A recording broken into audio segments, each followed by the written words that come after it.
lo giờ là đột mi hè răng lên tôn tràn tề bắt tu cây long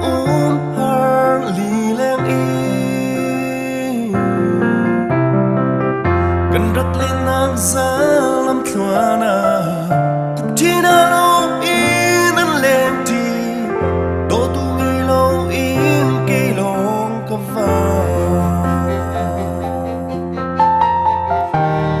rung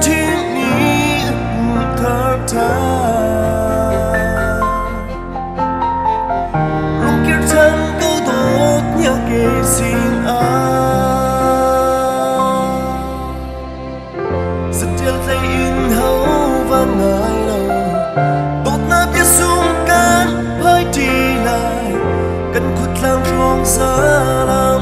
lên pa in tốt nhưng năng hê thêm năng sao ý lên nát sẽ làm tăng mang xe đâu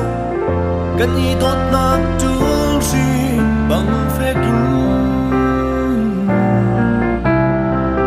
cần rất lên nát giá làm chua na